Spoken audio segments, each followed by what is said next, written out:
Class 11 आज chemistry के अंतर्गत अध्याय हम लोग 2 पढ़ने के लिए जा रहे हैं। मैं सुनील सर आपका बहुत बहुत वेलकम करता हूं। आइए शुरू करते हैं। जो पाठ का नाम है परमाणु की संरचना।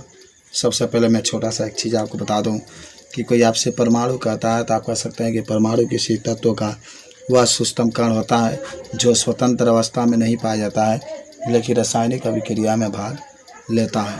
तो परमाणु किसी भी तत्व का वह सूक्ष्म कण होता है जो स्वतंत्र अवस्था में नहीं पाया जाता है लेकिन रासायनिक अभिक्रिया में भाग लेता है। यह आप चीज़ को बता सकते हैं।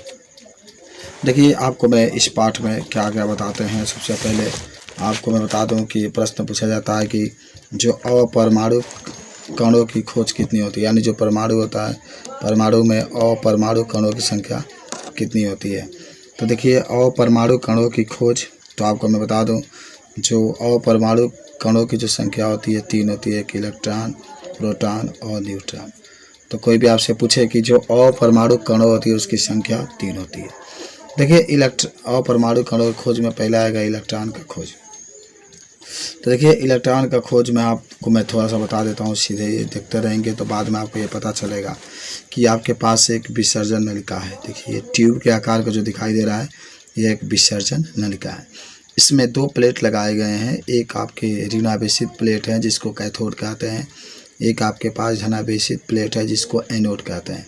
हालांकि जो ऋणावेशित प्लेट है वो बैटरी के ऋण ध्रुव से आप जोड़ देंगे, इसीलिए ऋणावेशित प्लेट है, और जो एनोड है धनावेशित प्लेट है उसको बैटरी के धन ध्रुव से जोड़ देंगे जिसकी वोल्टता उच्च होती है। जब हम जोड़ते हैं तो देखते हैं कि जो आपके ऋणावेशित प्लेट होता है इनसे अनेक अदृश्य किरणें निकलती है जो धन प्लेट की ओर जाने लगती है, और जब ये अदृश्य किरणें निकलती है और कैथोड की तरफ से निकलती है इसीलिए इसको कैथोड किरण या ऋणावेशित किरणें कहते हैं। और आपको मैं थोड़ा सा बता दूं जो कैथोड किरणें होती है वह छोटे छोटे कणों से मिल करके बनी होती है और जिसे हम लोग इलेक्ट्रॉन कहते हैं। देखिए इलेक्ट्रॉन को ई से प्रदर्शित करते हैं, और जो इलेक्ट्रॉन होता है इसका खोज जे टॉमसन ने सन 1897 ईस्वी में जे टॉमसन ने इसका खोज किया था। इलेक्ट्रॉन का जो आवेश होता है माइनस, यहाँ पर माइनस 1.6 गुणे 10 के पावर माइनस 19 होता है, और जो इसका द्रव्यमान होता है 9.1 गुणे 10 के पावर माइनस 31 किलोग्राम होता है। तो सब बता सकते हैं किस तरीके से इलेक्ट्रॉन का खोज हुआ था। उसके बाद से कुछ आपको मैं बता दूं, यहाँ पर एक पूछा जाता है कि जो कैथोड किरण होती है वह उसके क्या क्या गुण होते हैं। तो आज हम लोग कैथोड किरणों के गुण के बारे में भी अध्ययन करेंगे। तो पहला कह सकता है कैथोड किरण कैथोड से प्रारंभ होकर एनोड की ओर गमन करती है। कैथोड किरण कैथोड से प्रारंभ होकर एनोड की ओर गमन करती है। दूसरा कह सकते हैं किरणें स्वयं दिखाई नहीं देती है परंतु इनके व्यवहार को गैसों तथा कुछ निश्चित प्रकार के पदार्थों की उपस्थिति में देखा जा सकता है। ये पदार्थ इन किरणों के टकराने से चमकते हैं। टेलीविज़न चित्र नलिका कैथोड किरण नलिका होती है।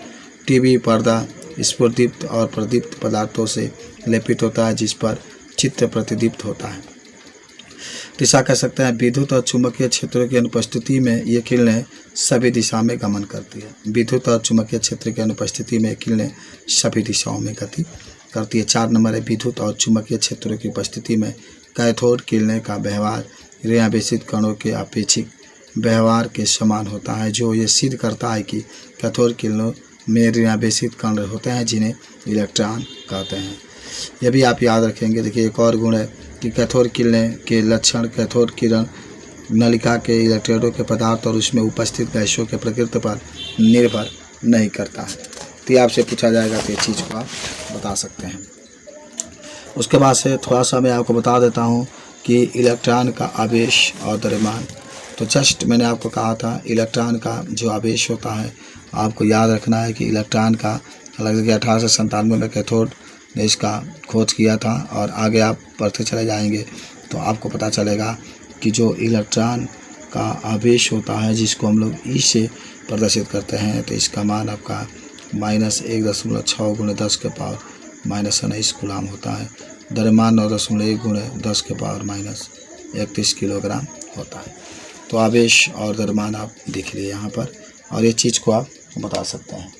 उसके बाद से अगर आपसे कोई पूछे कि जो होता है थोड़ा सा मैं आपको बता देता हूँ। यहाँ पर जो आप बातें कर रहे हैं यहाँ पर भी बातें हो सकती है। इलेक्ट्रॉन के लिए आवेश और द्रव्यमान का अनुपात का निर्धारण करना। तो देखिए जे टॉमसन ने विद्युत तथा चुंबकीय क्षेत्रों को एक साथ इस प्रकार आरोपित किया कि कुल विचलन नगण्य हो जाए तथा इन मानों की सहायता से उन्होंने E/m का मान ज्ञात किया। जो इस प्रकार E/m का मान निकाला तो 1.7588 × 10⁻11 कूलाम प्रति किलोग्राम हुआ। देखिए E आपका आवेश है इसीलिए इसका मात्रक कूलाम कर रहे हैं, m आपका द्रव्यमान है इसीलिए इसका मात्रक हम किलोग्राम कहते हैं। अब देखिए E क्या है, तो E इलेक्ट्रॉन का आवेश है, m इलेक्ट्रॉन का द्रव्यमान है। अब आइए इलेक्ट्रॉन का आवेश और द्रव्यमान का निर्धारण। तो E/m बराबर आप देखिए इतना आ गया और E बराबर आपके याद रखेंगे 1.602 × 10⁻⁻⁻⁻⁻। तो m बराबर E/m। तो E से E कैंसिल, केवल m, और जब 9.09 × 10⁻31 आ जाए। तो ये कुछ बातें आपकी होती है जिसको आप बता सकते हैं। चलिए अब हम लोग ये बातें के बाद कुछ और आगे टॉपिक पर चलते हैं। उसके बाद से आपका जो नया टॉपिक आता है प्रोटॉन और न्यूट्रॉन का खोज। देखिए आप परिवर्तित कैथोड किरण नलिका में किए गए विद्युत विसर्जन से धनावेशित कणों की खोज जिन्हें कैनाल किरणें कहा जाता है। जैसे इस तरीके से विसर्जन नलिका था, इस पर आपने ऋण प्लेट लगाया, धन प्लेट लगाया। जब धन प्लेट से किरणें निकल रही थी तो उसको हम लोग धन किरणें कहे, और ये छोटे छोटे कणों से मिलकर के बना होता है तो इसे हम लोग प्रोटॉन कहते हैं। तो प्रोटॉन का खोज हुआ। हालांकि देखिए थोड़ा सा मैं बता दूं, जो प्रोटॉन होता है उसको P से प्रदर्शित करते हैं। जो प्रोटॉन का